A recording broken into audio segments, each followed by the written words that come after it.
Alright, Cubers, Volta Rig back again, here to talk about, well, something a bit more normal for Cube. A lot of people like to do these pack one, pick ones, where I splay out a pack and we talk about what basically goes into making that first decision, as if we were sitting at a draft and this is what we opened. So a lot of people, first before I actually open the pack, I want to go into what at least I think about when I'm looking for something in a pack. I try not to look at these cards as I de-sleeve them. I mean, there's one, you'll see what's going on. So the things I look for in a pack are the options to stay open, the ability for the card to just win me the game, just by power level alone, and the synergies with other cards. These are the three main components that I look for in a card when I'm trying to pick. And a lot of that is very specific to an individual player, and that's why pack one, pick ones are very interesting, where you get to see the ways that different people approach the game based on their experiences. So someone might pick a single card because it's the most powerful card that they know. Someone might just pick it because it's the coolest effect. Some might pick it because they're expecting a 2-card combo. So let's just jump right into it. The first card that I have here, I guess I'll just flip this over. Oh, Sneak Attack.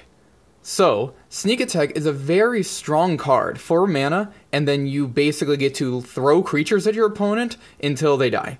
And often when you're drafting Sneak Attack, you're getting really powerful creatures into play. You're not going to be Sneak Attacking anything that's less than Sneak Attack itself. You're going to be Sneak Attacking 5, 6, 8 drops. You know, so this is a super strong card. It can be a very good first pick, but that means that you're very locked into this effect. You're gonna be wanting to pick big guys at any cost, and probably a lot of fixing just in case you don't draw the Sneak Attack. The Sneak Attack can't be your only win condition. You have to go into multiple different colors to try and cast the big things that you're gonna want to Sneak Attack into play in case you don't ever draw the Sneak Attack. You can't have your deck focus on a single card. So that's a good option. We have a Massacre Worm. So I super like this card because it punishes the go wide strategies. It punishes a lot of the smaller strategies. It cleans up the board. If you're at a board stall, you slam down a Massacre Worm and then you attack. Like, your opponent's going to be taking a lot of damage if they have some creatures, and they won't be able to attack profitably that turn, and then you just have a big dude. And regardless of whether you can flicker it or not, it's just a strong play on turn 6. So I like that one. We have Faithless Looting. Really neat card, not first pickable. I do not plead this as all first pickable, but there are a lot of cards that are better suited in late pick roles. So if I draft something like Reanimator or something, this is going to be a last pick or a near last pick, probably 12, 13, 14, etc. pick for a Reanimator deck, but they're going to love this card because it just fuels so much of their deck. And a lot of the people just pass it up because it just doesn't do as much. It's too slow, it's too dirtily. So I super like Faithless Looting. Oh! There we go. That's why I saw a card accidentally. We're going to talk about him in a sec. We have Flicker Wisp, another really neat card. Not really first pickable in at least in my cube.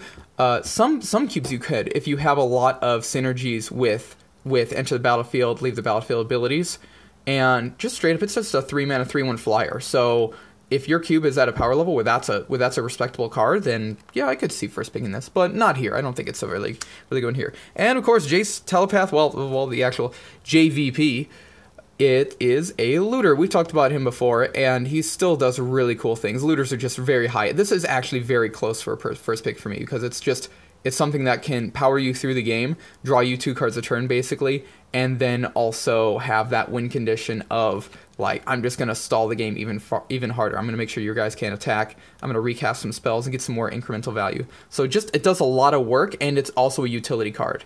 So that's why I really like JVP. We've got Elshnorn. So this is a huge card. This will absolutely destroy your opponent, similar to Massacre Worm, except it's just a permanent effect. So if you can sneak this into play somehow, and it buffs all your guys, you're just gonna straight up win the game if it just stays on the battlefield. And even if they manage to remove it, you're going to get a ton of wipes, ideally on your opponent. You're gonna wipe all their small creatures away. So Elshnorn is first pickable, but ideally I'd get something like Sneak Attack over her.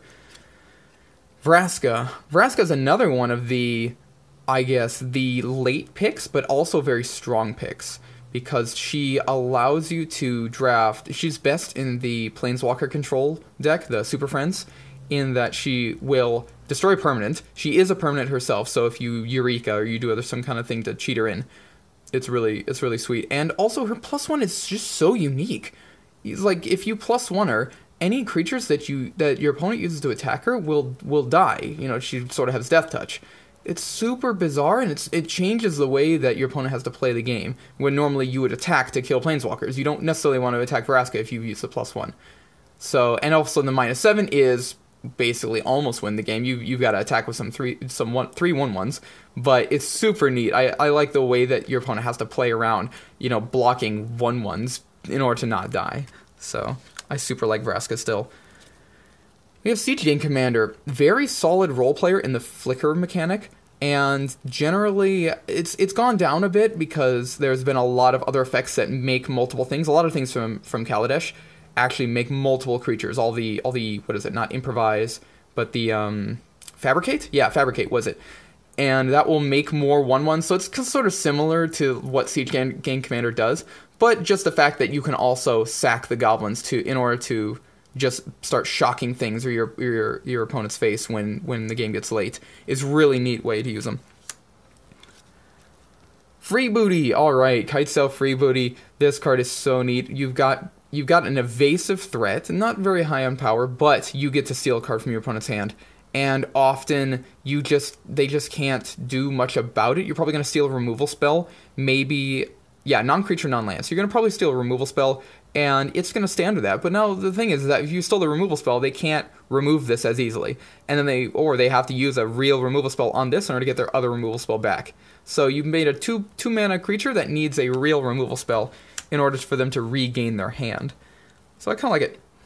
Fatal Push. Oh, everybody loves this card in constructed formats. I think it's less applicable in Cube because you need a lot of the Revolt trigger. So you can trigger Revolt pretty easily in Legacy just by sacking a fetch land, but it's not necessarily guaranteed in Cube, and that's why I think this is more interesting. It's less powerful, and so it provides a more interesting avenue for players to try and figure out how they're going to get Revolt online in order to trigger it.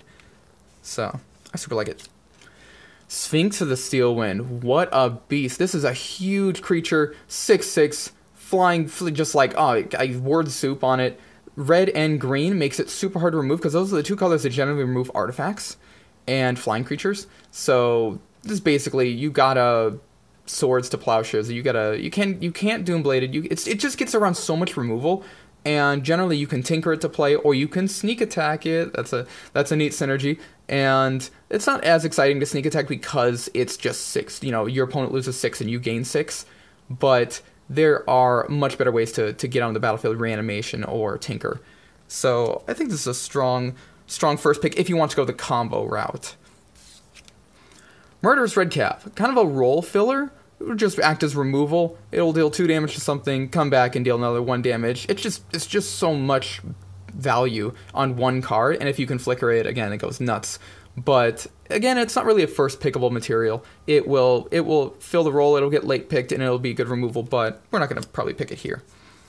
We have Noble Hierarch. Oh man, that's another constructed favorite. So this is first pickable because elves are first pickable. Elves just going from 1 mana to 3 mana or 2 mana to 4 mana is nuts in an elf deck, or not even elf deck, sorry, a green deck that just happens to run elves. Just getting so much mana on your opponent. Mana is the gate for Magic. It's the gating factor. You can only play 1 land a turn. Well, elves get around that, and they allow you to basically play 2 lands a turn because you get the extra mana off them. So I really like elves as a first pick, and of course the Exalted thing is a relevant ability. So that is definitely first pickable.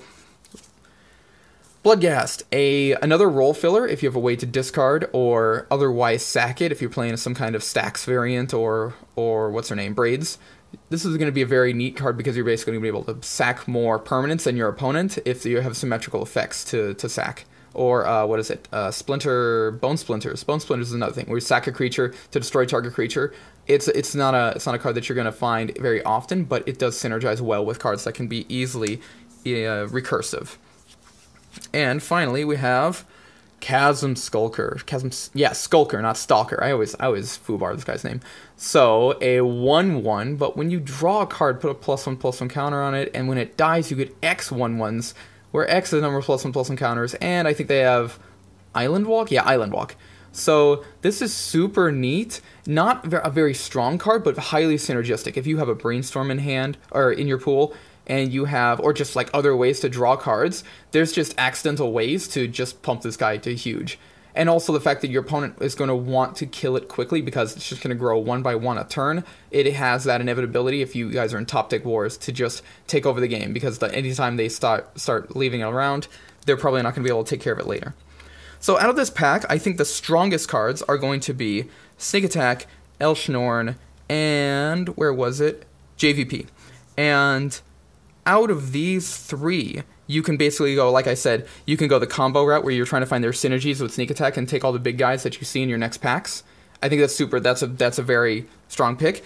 And also JVP. I think JVP is actually probably the best. Oh, and the Noble Hierarch. So between these two, I think these are the strongest. If you're at a tournament or you're cubing for money's on the line, or just, hell, your pride or something like that, you're going to want to pick one of these two because they're just so strong. They don't push you too far in any colors. They're very cheap, and they're just role players that are very strong in any deck that you're going to play. But I think that the wild ceiling on Sneak Attack just deserves it to have a slot. So if you're going to the crazy route, if you want to have some fun, you're going to first pick Sneak Attack, and you're going to grab every single big thing that passes you. So yeah, that's kind of my opinion on it. I don't want to like name them or order them in any way. I think that's how I approach pack one pick ones, and I hope I gave you some insights on how you can do that in your next cube draft. So that's all I got for now. I'll see you guys later.